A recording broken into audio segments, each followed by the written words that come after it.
आपणकर अटकुवा घर काम जगार आपण कौन करेंगे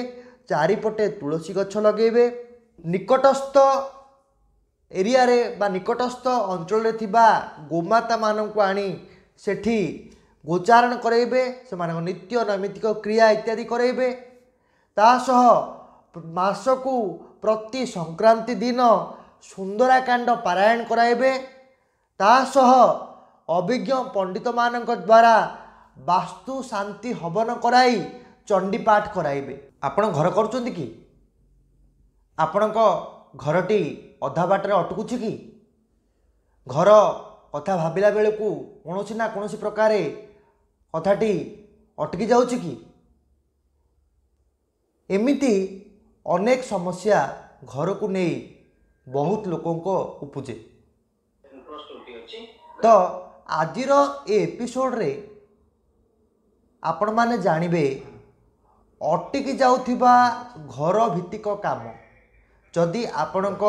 घर तैयारीटी अटकी जाउथाए ताहले एमिति किछि उपाय अछि ज्योतिष शास्त्र रे बा वास्तुशास्त्र रे आपण से उपाय गुड़िक कले निश्चय पक्षे आपणक घरटी तैयारी होई पारिबो। नमस्कार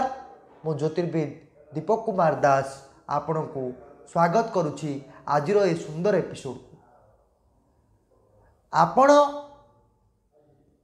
जो जगार घरटी करुछंती प्रथमे ध्यान रखिबे आपण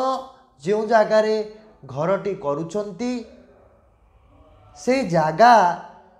आपण को तार चारिपटे से जगार चारिपटे आपण को तुलसी गछ लगे देवाकू हबो। आपण जो जगार घर करुछंती जदि घर कामटी आपणकर अटकी जाउछि ताहले से जगार चारिपटे आपण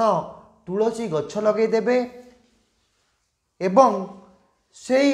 जगह उपरे 5-10टी बा 2-3टी आपणक सुविधा मुताबक आपणक पाखापाखि अंचल थिबा गोमाता मानंकु आनी आपणकर से जगार बांधिबे बा गोमाता माने सेठी आसी से नित्य कर्म करेंगे से भोजन करेंगे गोमातांकर नित्य नैमित्तिक कार्य आपणक जगह उपरे हबो। ता सह आपण से जगह उपरे अंतत मासकू थरे प्रति संक्रांति रे सुंदराकांड पारायण करेंगे एवं अभिज्ञ पंडित मानक द्वारा आपण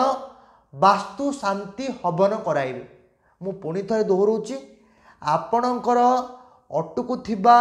घर काम जगार आपण कौन करेंगे चारिपटे तुलसी गछ लगे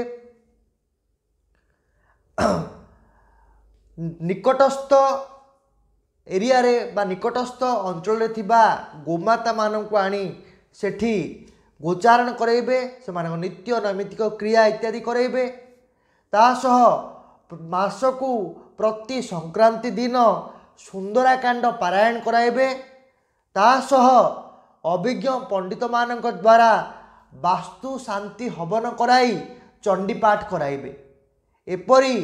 3 मासरू 4 मास करैले भगवान को कृपारू आपणकर अटक जाइथिबा घरर समस्त प्रकार